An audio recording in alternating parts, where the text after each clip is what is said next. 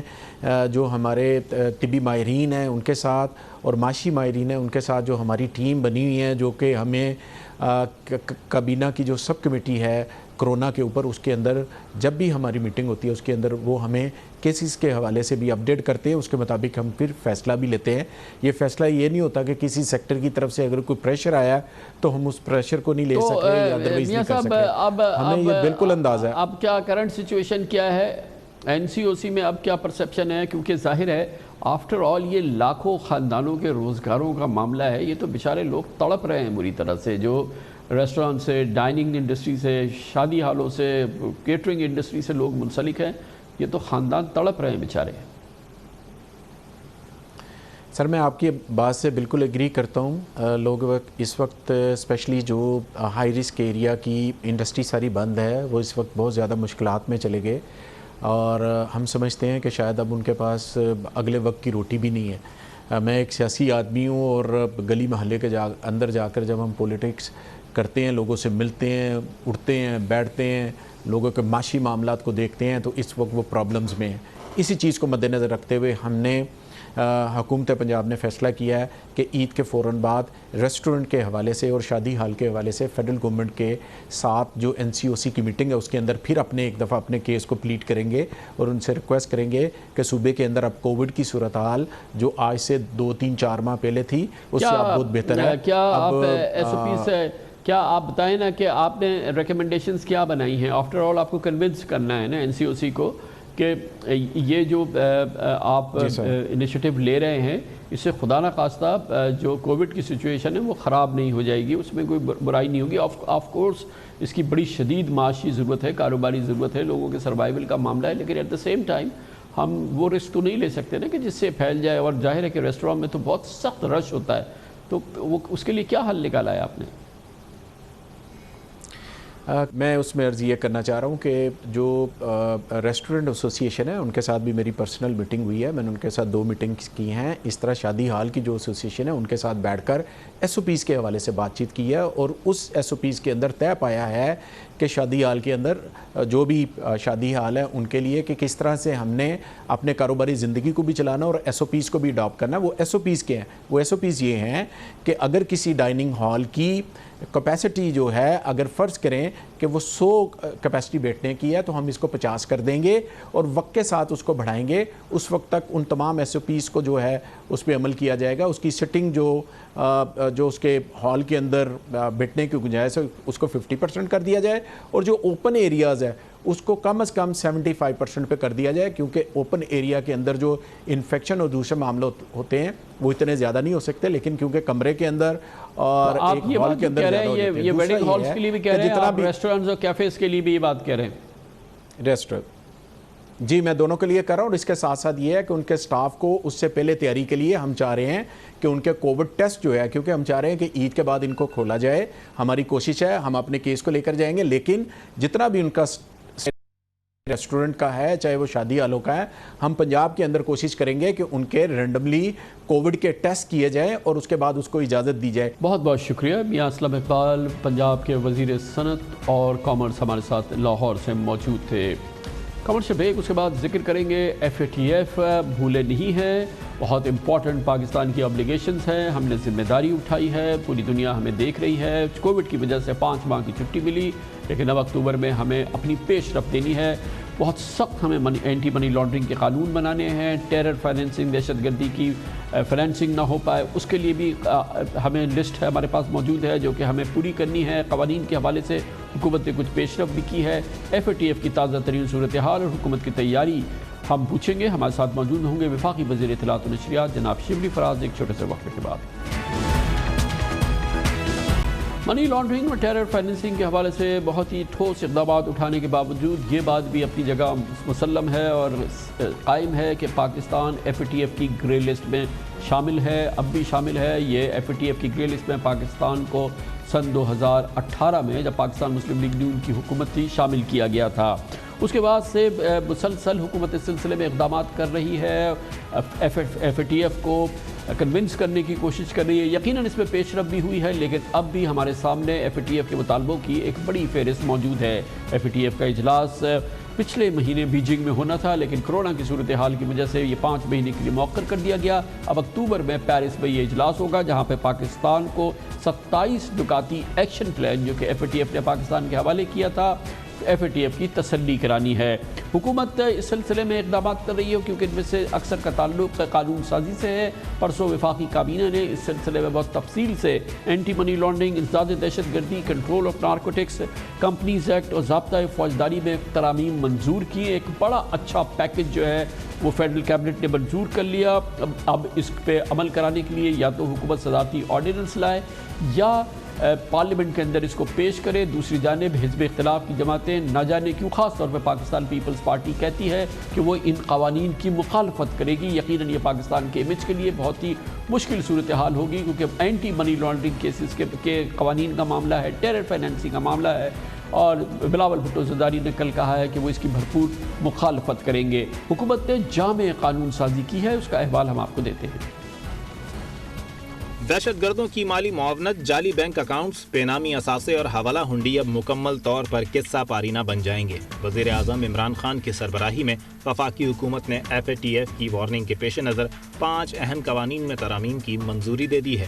جس کے تحت منی لانڈرنگ میں ملوث افراد کو 50 لاکھ روپے سے 10 کروڑ روپے تک جرمانہ، 14 سال قید تک کی سزا اور جائیداد ضبطگی شامل ہے۔ وفاقی کابینہ نے منی لانڈرنگ روکنے کے لیے قائم نیشنل ایگزیکٹو کمیٹی کی تشکیل 9 کی بھی سفارش کی ہے، جس کے تحت حساس اداروں کے اعلیٰ افسران کو بھی کمیٹی میں شامل کیا جائے گا۔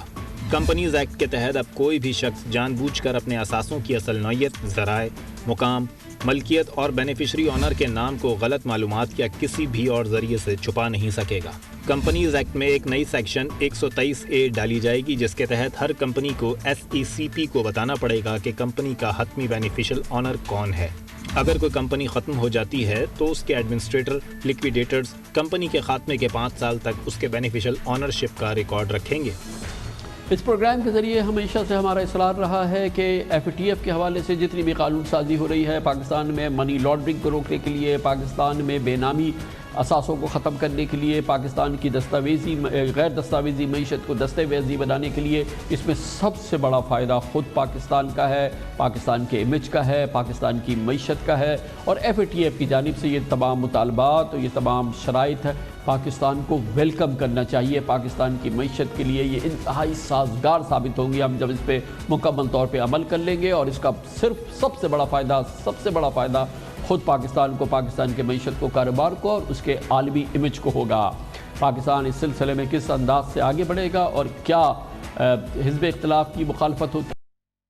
سازی کے حوالے سے تو حکومت اسے کیسے عبور کرے گی، ان تمام سوالوں کے جواب ہمیں دیں گے وفاقی وزیر اطلاعات و نشریات سینیٹر شبلی فراز ہمارے ساتھ ایک بار پھر موجود ہیں۔ بہت بہت شکریہ سینیٹر صاحب۔ فرمائیے گا کہ جو قانون سازی ہونی ہے اس کا جو مسودہ ہے کمپلیٹ جو اس کی تیاریاں کرنی ہے، نوک پلک جو ہونی ہے، وہ اب کابینہ سے منظور ہو گئی ہیں، یہ مرحلہ ہو گیا ہے، اب وہ ہمارے پاس ڈرافٹ تو ریڈی ہے۔ جی شکریہ کامران صاحب، ایک تو آپ نے بڑی تفصیل سے سب کچھ بتا دیا کہ اس ضمن میں کیا کیا پروگریس ہوئی ہے۔ آج ہمارا ایک جوائنٹ پارلیمنٹری کمیٹی جس میں اپوزیشن کے ارکان بھی تھے اور ہم بھی تھے، حکومت کے ارکان، تو اس پہ بحث ہوئی۔ اب اس میں جو ایک چیز آپ نے درست کہی کہ اس کا فائدہ پاکستان کو ہوگا، اس میں یہ تو خاص طور پہ پاکستان تحریک انصاف کا جو منشور ہے اس کی ان لائن ہے کہ جس میں ہم ٹرانسپیرنسی اور یہ جتنے بھی بے نامی اکاؤنٹس اور یہ ساری چیزیں ہیں، اس میں یہ ہماری ایک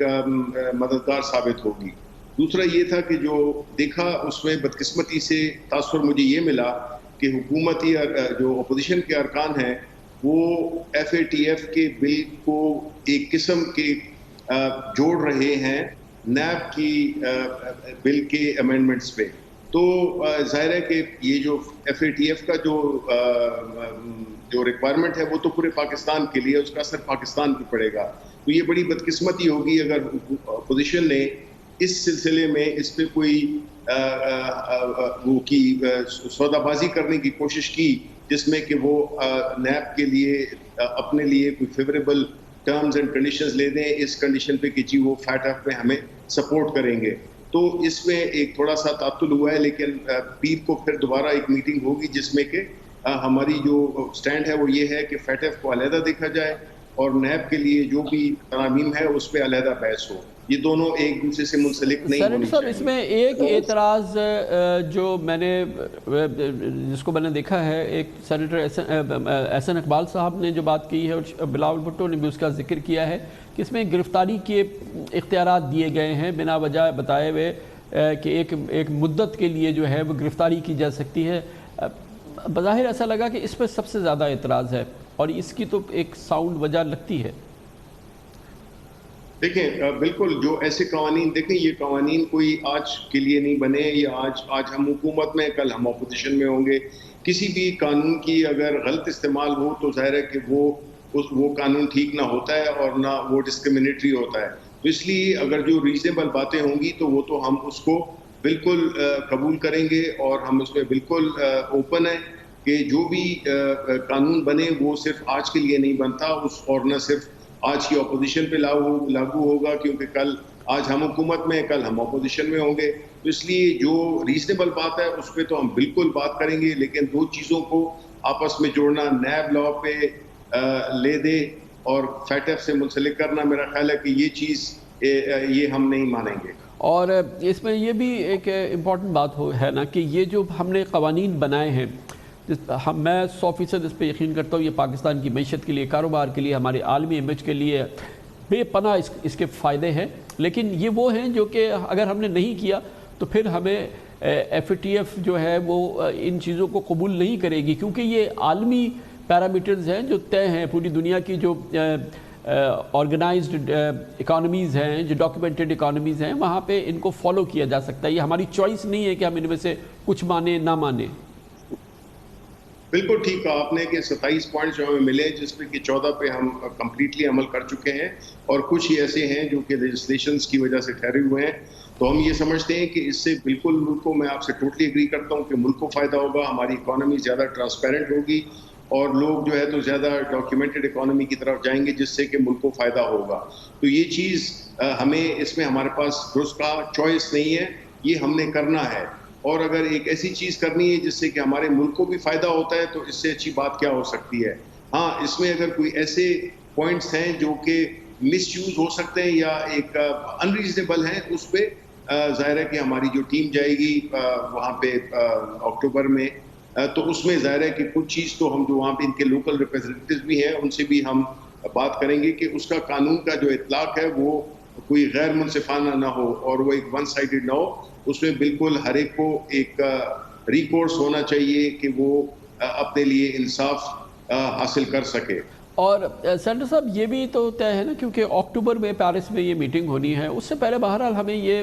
قانون کا مسودہ جو ہے منظوری کی کیفیت سے گزارنا ہے. ہم وہاں جا کے یہ تو نہیں کہہ سکتے نا کہ ہماری اپوزیشن جو ہے وہ نہیں مان رہی اور یہ ہم نہیں کر پائے، تو پھر تو اس کی ہمیں کاسٹ دینی پڑے گی. اس کے لیے تو ہمارے پاس یہ آپ کے پاس سب کے پاس آپشن اویلیبل ہوتا ہے کہ پھر اس کا پھر پریزیڈنشل آرڈیننس جاری کیا جائے. بہرحال یہ قانون تو ہم نے منظور کرنے ہیں. جوائنٹ سیشن میں بھی ہو سکتا ہے، وہ ایشو نہیں ہے، بٹ آئی تھنک کہ اپوزیشن کے پاس یہ ایک بہت ہی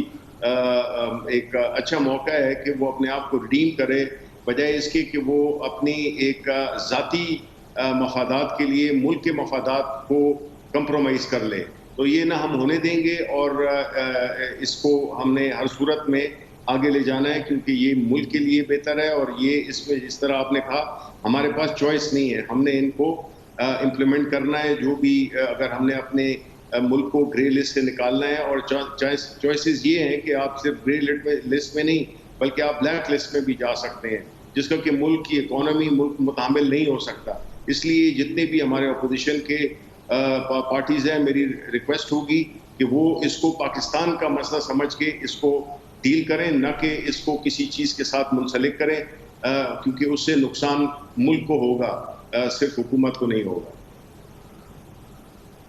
سینٹر صاحب اس میں تھوڑا یہ ایک اپڈیٹ بھی دے دیجیے، ریلیٹڈ ایشو ہے نیب کے حوالے سے، جو ترمیمی آرڈیننس انٹروڈیوس ہوا تھا وہ تو ایکسپائر ہو گیا ہے، back two square one NAB کی وہ صورتحال ہو گئی ہے، گو کہ حکومت بھی سمجھتی تھی کہ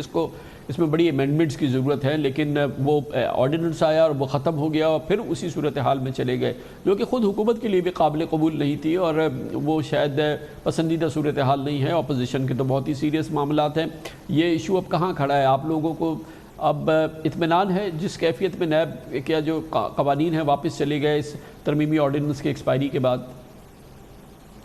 جی دیکھیں، اس پہ بھی آج بات ہوئی ہے کہ منڈے کو ہمارا اجلاس دوبارہ ہو رہا ہے، جس میں کہ جو نیب کا جو ایک بیس ڈاکیومنٹ ہے وہ بھی شیئر کیا جائے گا اس سے پہلے اپوزیشن کے ساتھ، کہ وہ بھی اس کو پڑھ سکیں، اپنی تجاویز دیں۔ لیکن ایک بات طے ہے کہ اگر basic spirit of accountability compromise ہوتی ہے وہ ہرگز ہمیں ایکسیپٹیبل نہیں ہوگی۔ اس کی کچھ چیزوں پہ تو بات ہو سکتی ہے، لیکن جس طرح میں نے کہا کہ اس کی جو ہم بنیادی جو اس کا جو مقصد ہے اگر وہ حاصل نہ ہو تو پھر ہم اکاؤنٹیبلٹی کو، وہ ہماری پارٹی کا ایک مین سلوگن بھی ہے اور ہم اس میں بلیو بھی کرتے ہیں، اور ہم سمجھتے ہیں کہ وہ لوگ جنہوں نے اس ملک کو نقصان پہنچایا ہے، اس ملک کو بہت ہی مفلوج کیا ہے معاشی طور پہ، اداراتی طور پہ، تو ان کو کوئی چھوٹ نہیں ملنی چاہیے۔ وہ قوم کے مجرم ہیں اور اس ملک کے مجرم ہیں، تو اس کے لیے تو کوئی فلیکسیبلٹی نہیں ہونی چاہیے، کیونکہ اگر ہم نے اس میں فلیکسیبلٹی دکھائی تو یہ ملک آگے جا نہیں سکتا۔ بہت ہو گیا ہے اور ہم اس نہج پہ پہنچ گئے ہیں کہ جس میں ہم مزید اس کی متحمل نہیں ہو سکتے کہ جہاں پہ لوگ اکاؤنٹیبل نہ ہو، لوگ جواب دہ نہ ہو۔ تو یہ جو آپ کنسیشن کی بات کرتے ہیں کہ اپوزیشن اس کا کوئٹ پرو کیو چاہتی ہے، اس کے بدلے کچھ کیا چاہتی ہے، تو یہ بڑے بڑے کیسز ہیں اپوزیشن کی ٹاپ لیڈرشپ پہ، اس میں اشارہ یہ ہوتا ہے کہ اس میں کوئی کنسیشن چاہیے ان کو؟ دیکھیں، تاثر تو یہی ملتا ہے، ظاہر ہے کہ جو اپوزیشن کی کوشش ہے وہ یہی ہے کہ وہ اس صورتحال سے کتنا فائدہ اٹھا سکتی ہے، جو کہ میرا خیال ہے کہ ایک ملکی مفادات کو ذاتی مفادات پہ کمپرومائز کرنا میرا خیال ہے کہ یہ ایکسیپٹیبل نہ ہمیں ہوگا اور نہ وہ کر سکتے ہیں۔ ہاں یہ بات ضرور ہے کہ اس میں اگر کوئی ایسی، اگر ہم میوچولی سمجھتے ہیں کہ کمپرومائز کیے بغیر جو بنیادی اس کی جو اسپرٹ ہے اس میں اگر کوئی چیزیں چینج ہو سکتی ہیں تو بالکل وہ اس کے لیے ہم اوپن ہیں۔ اور لیکن ساتھ ہی ساتھ میں یہ بھی تھوڑا یاد دلاتا چلوں کہ دیکھیں جی، یہ حکومتوں میں، ماضی کی حکومتوں میں اگر 18ویں ترمیم ہو سکتی تھی، 19ویں ترمیم ہو سکتی تھی، تو اگر یہ اتنے سنسیئر تھے اپوزیشن والے تو یہ اس وقت اس کو بدل دیتے ہیں، لیکن انہوں نے ایک دوسرے کے لیے گڑھا کھودا جس میں کہ دونوں ایک دوسرے کو دھکا دیتے رہے اپنے وقت پہ۔